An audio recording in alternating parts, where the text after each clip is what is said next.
A very interesting day indeed. Um,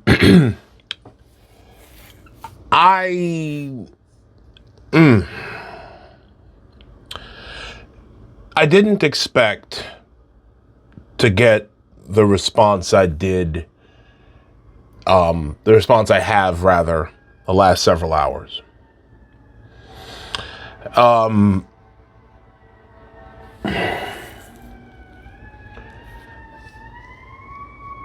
It There are a lot of people who have responded to the post that I made earlier about about Rush Limbaugh. And I just got off work, I'm home now, and it's taking me some time to, collect my thoughts, so please bear with me. Forgiveness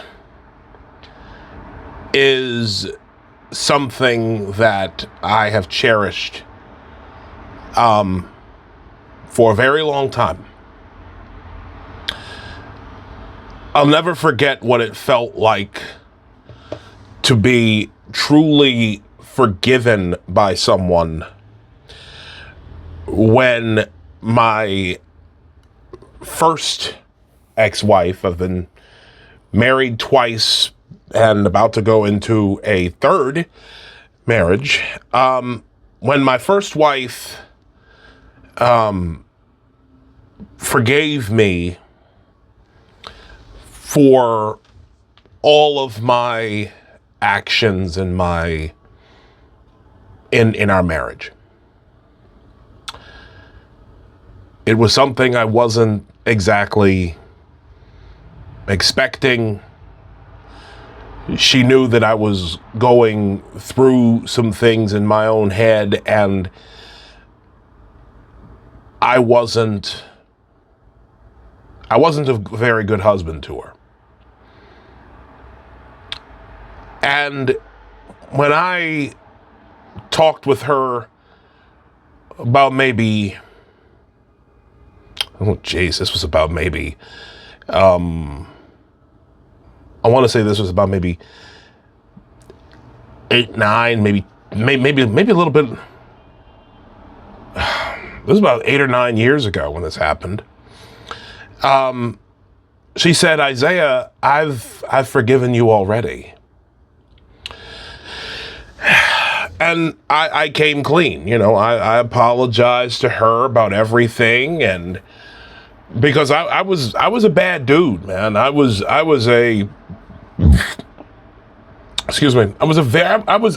a very good man in that first marriage. And I had spent the second marriage the second relationship that I'd gotten right into, I spent so much time trying to undo the mistakes that I'd made in the first marriage. And only for that marriage to fall apart as well.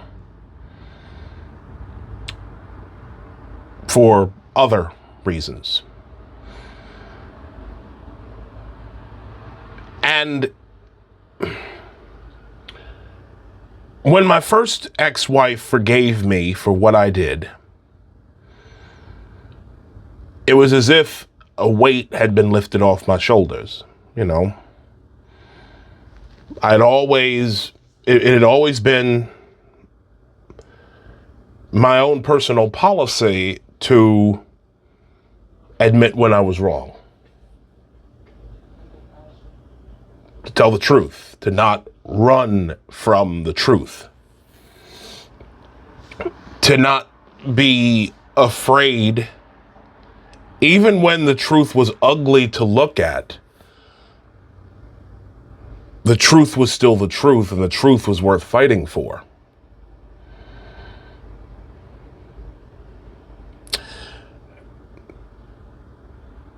Tonight, I've received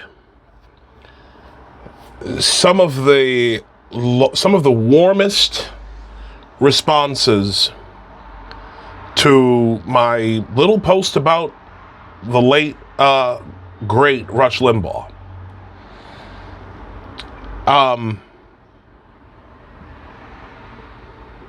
And someone just asked me, first off, before I say anything, I want to thank all of you for your kind words, all of you who responded to my post. I was not expecting to get that to get that response, so I greatly appreciate that. All of you, thank you for your kindness. Thank you, and a special thank you to Mr. David Limbaugh, who is now following me on X. My hope, sir, is that I can get a little crazy. I know that you are a good man of God, and I get a little crazy sometimes. So welcome to the madness.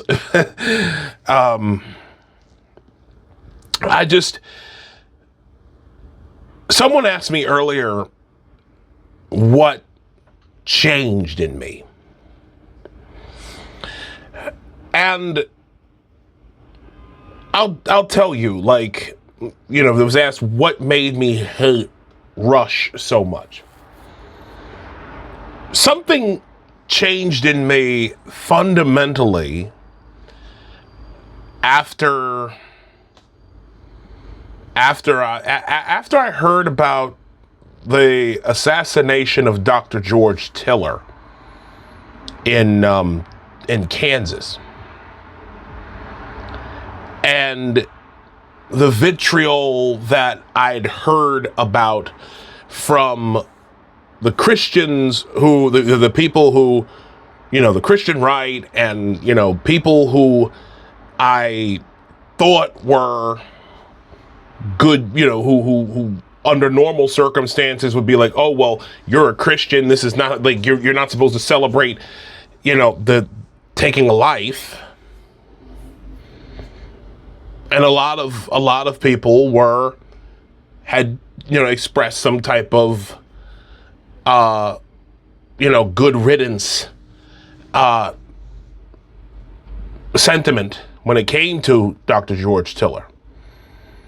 As you know, he was gunned down by a Scott Roeder in the church that he was ushering in. And something changed up here. Something in the wiring of the brain changed. And I became this soft, angry, rebellious guy. It got worse after my grandmother on my mom's side passed away. I loved my grandmother very much. You know, my mom's mom I was her first grandson. And when she died, that wrecked me, man. That for a long time I went around thinking there was no God. Truly believing, and saying it just totally out of spite. That was what I was doing. I was just being a spiteful ass.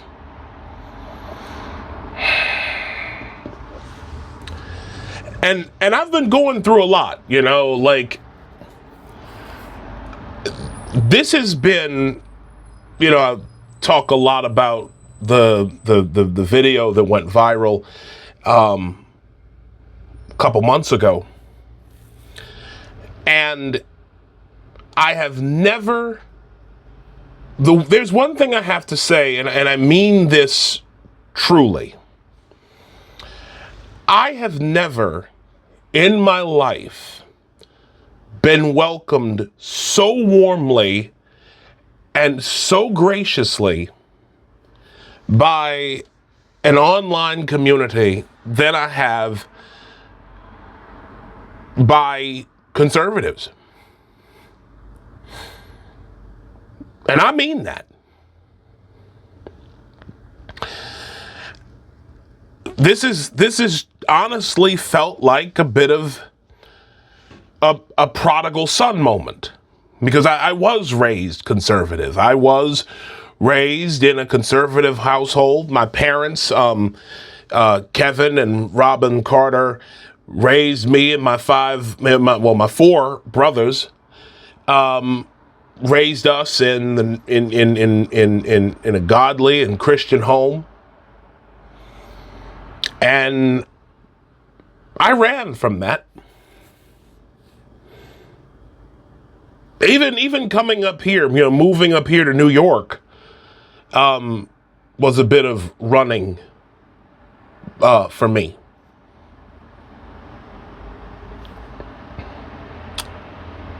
And so now, as I, as I've been, I wrote this post earlier, and been welcomed by so many people. I had no idea that Rush had such an impact on so many lives. I had no idea that Rush's passing back in 2021 affected so many people. I'm probably gonna check through my old posts, but I'm sure I said something. I'm sure I said very, very hateful and hurtful things about him. Just like I've said hateful, hurtful things about Alex Jones, and I was blessed to apologize to Alex, screen to face. But I said it directly to him. I apologized for the things I've said in anger. Because for a while, I forgot that there are real people behind this screen.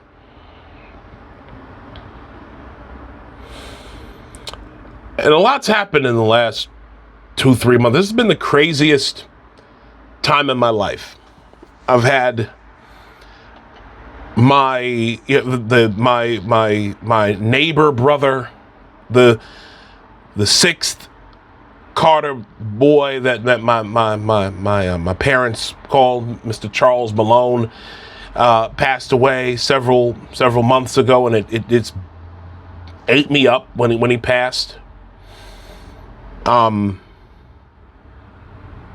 had that gigantic post that, in the beginning of February that got 45 million, this like 32.5 million views and counting.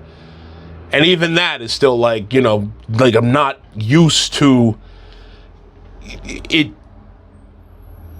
That post, that lunch break video, inspired, it inspired something. And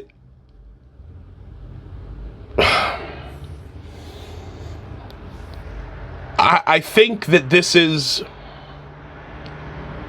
I do believe that this might be something that I'm being called to do. Granted, I'm not about to quit my 9-to-5 anytime soon. I don't have I don't have a big contract yet. I don't have the promotional deals. I'm just, I have my little show, Apostate Radio, that's on Sunday nights at 8 p.m. Shout to my boy Nick Nostra Chavez, without whom this wouldn't be possible.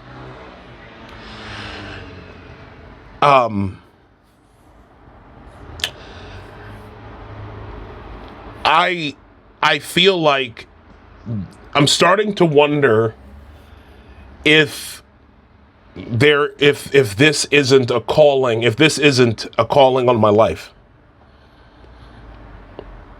Maybe I'm supposed to get into broadcasting. Maybe this is something that I'm supposed to do. Maybe this is something that maybe I can be a voice like Rush Limbaugh. Obviously I could never be him. But in terms of being a fierce warrior for truth, in terms of being someone who's not afraid to stand up when the forces of evil in this world, the powers that run this world, you know, they want to destroy lives. They want to hurt people.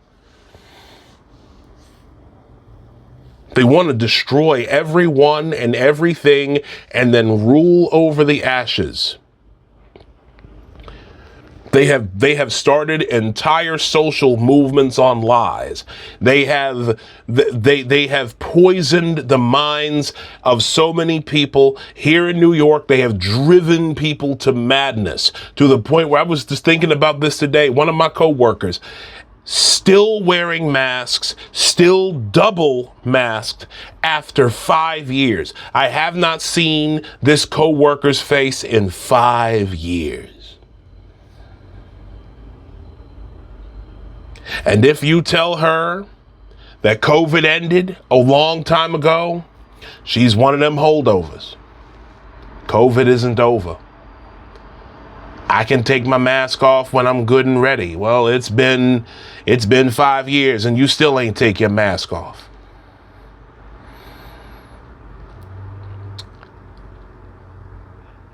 There is something there.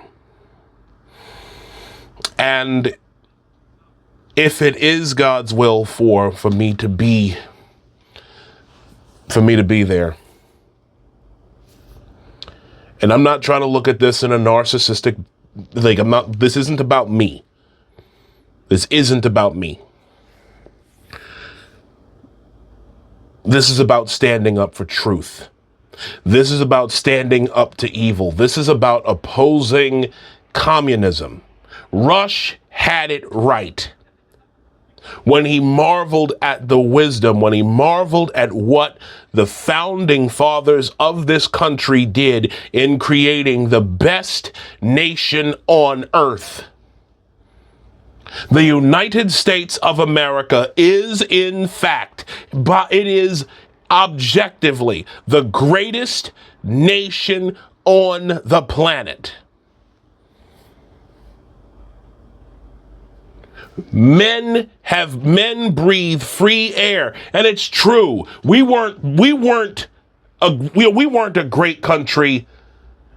You know, we weren't such a great country 100 years ago, 200 years ago. There's so much that we've been induced to obsess over and induced and indoctrinated to, you know, to seek social revenge over things that we've never ever, as black people, never ever experienced in our lives. Our culture has become so degraded here in America that you have families who have received hundreds of thousands of dollars in donations in response to this black boy, Carmelo with a K Anthony, killing Austin Metcalf, a white teenager. Because we truly are in the upside down now. There is no denying it at this point. The world, the United States of America in 2025 is in the upside down. The entire world is. Evil is good. Good is evil. Inflation is economic growth. Having a middle class is poverty. The truth is hate speech.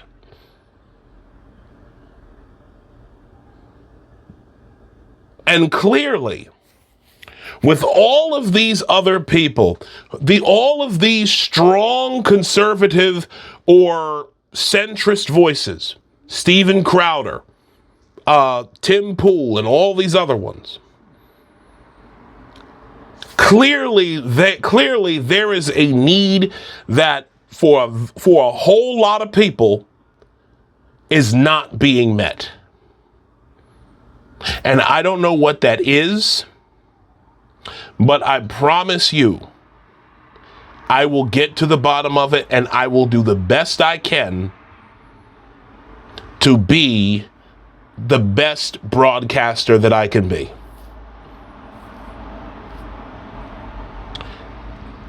And I will work on my craft. I'll work at fact checking. I'll work at everything that I'll get better at this as to the best of my God-given ability. And so help me God. I want to bring other people with me. I don't want to do this alone.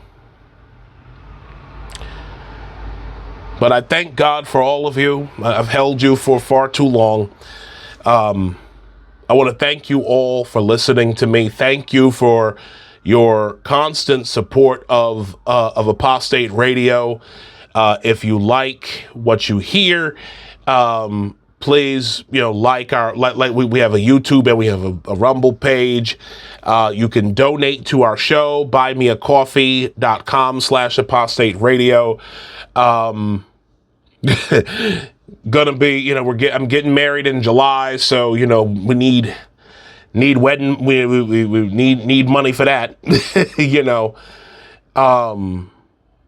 But all that aside, thank you for listening, thank you for watching, and we will continue to put out a great product for you all out there. Love y'all. Have a great night.